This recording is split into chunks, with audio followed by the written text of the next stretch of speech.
Well, let's see, it would have been 2015 when he came in to the school. I actually wrestled Hunter Gray at an amateur tournament. I think it was the Who's Bad tournament in Denver. And I'd known Hunter for a little bit. After that, and we had gotten to talking, and so I think I wrestled Hunter in, was it 2009, 2010? Anyway, Hunter actually wrestled with Dozer at CSU Pueblo. So he had mentioned our school to Dozer. Dozer had come in, had the mullet going at the time, came to a couple shows. We talked, and he joined in 2015.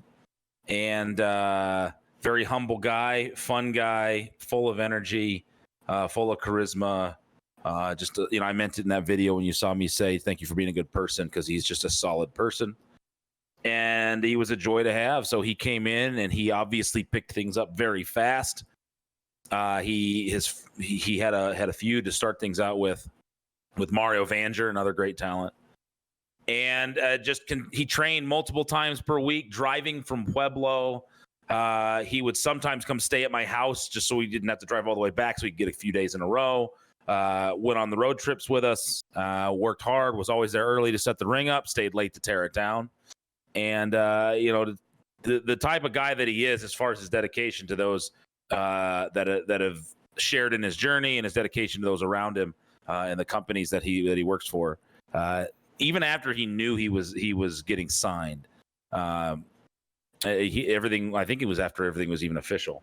He still drove from Pueblo all the way down to shows and set the ring up, tore the ring down, continued helping. Like he still acted like it was his first day, because that's how much dedication he had, how much loyalty he had, and how just how much he cared about the whole, the entire group.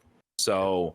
He just from day one, he was easy to train, easy to talk to, humble, great attitude. You could ask him to do anything and he'd do it. And I became pretty close to him, wrestled him a few times, wrestled him in Utah for UCW not too long before he left for the tryout.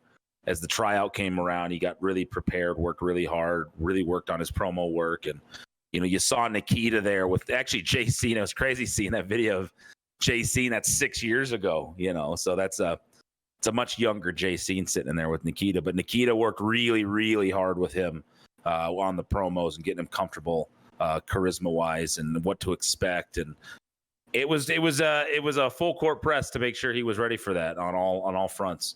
And he went down there and he impressed, and now we see what's going on. So every time we see him doing well, every time we see a tweet or a post, or, a match, like he's got so many people rooting in his corner, not just because of how talented he is in the ring, but what an amazing human being that he is. So I always like to, see good things happen to good people when you're like, man, it's good when it happens to the good ones.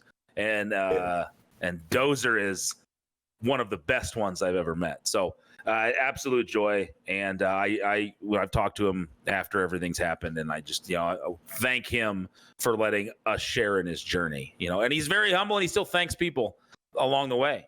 And, he'll put over those that he feels has helped them. But it's always like, look, dude, thank you for letting us be a part of this journey, because you're special talent, special person. That was going to find his way to greatness. So we're just all glad and honored that we got to share a small part in that. Oh,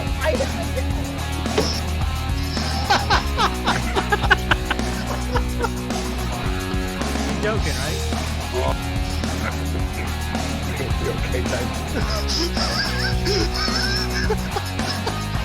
he's an evil genius. Well, the filter, bro. I'm so tired. We're talking about filter. We're almost done.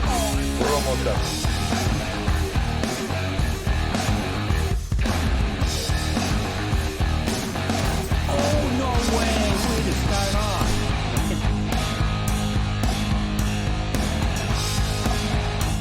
When you were there, what happens when he goes? It's a good question. Yeah, it's a great question, and both things happen.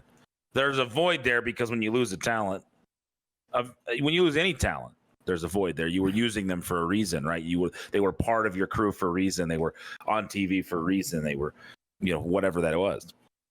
When you lose somebody, though, here where we are, our entire job, our entire mission, what we set out to do is to prepare people for those opportunities when they present themselves to hopefully get themselves making a living in professional wrestling and moving on to bigger things.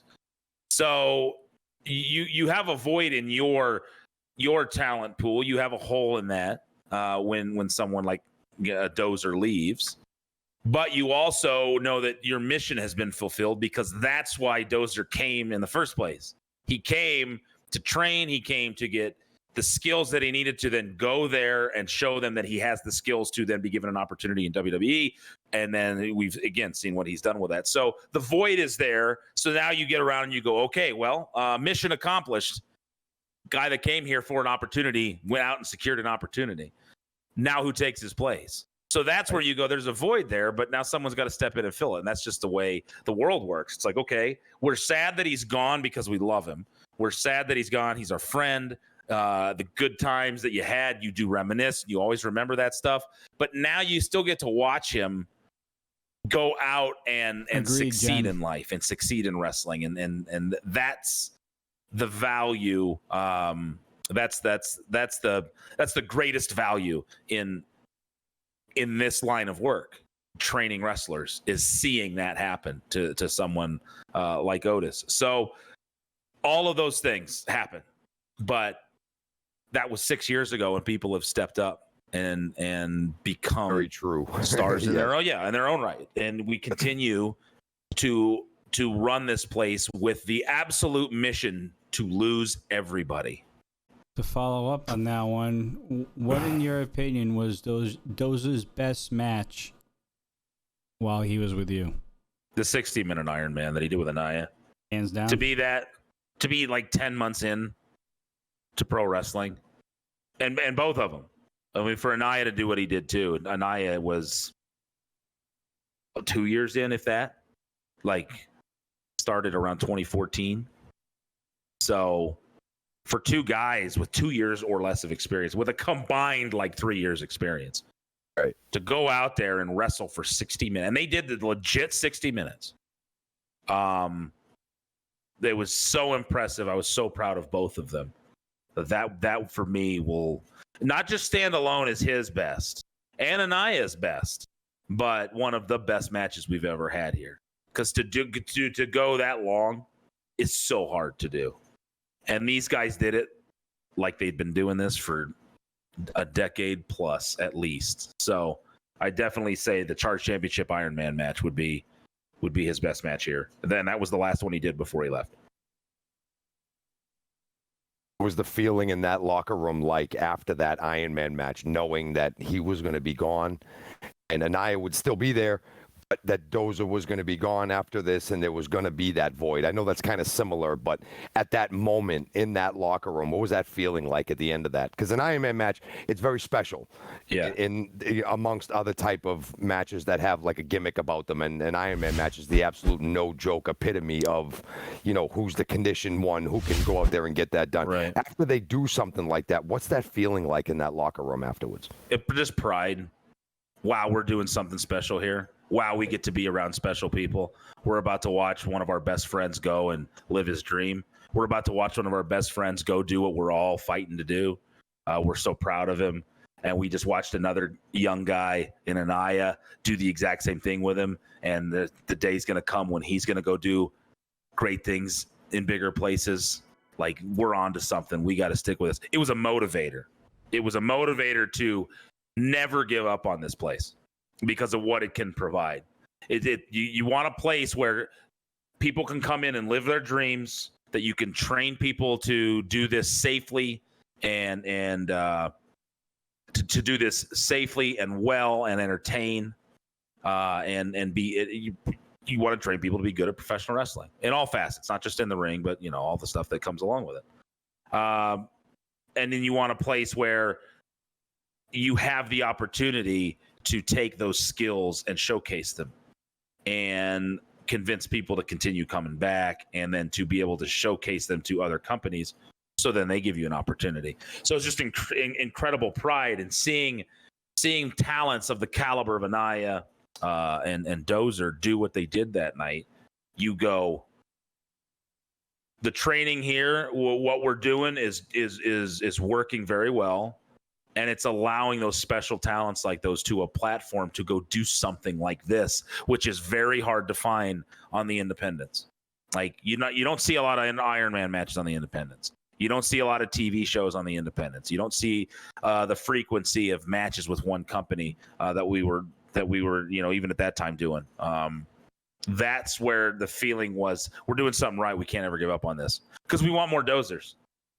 We want more Anayas. We want more Abaddons. We want more Royce Isaacs. We want more Tech Drapers. We want more Hoodlums. We want more people like that are they're going to go off to do great things. And I think you got a locker room full of them. We do, and that's and we've been blessed with the quality and caliber of talent that have come through here. But we also have to look at what we've done that attracts that quality and caliber of talent. And moments like that Iron Man match create that feeling in the locker room of pride that, yeah, we're doing the right thing. So let's keep this up.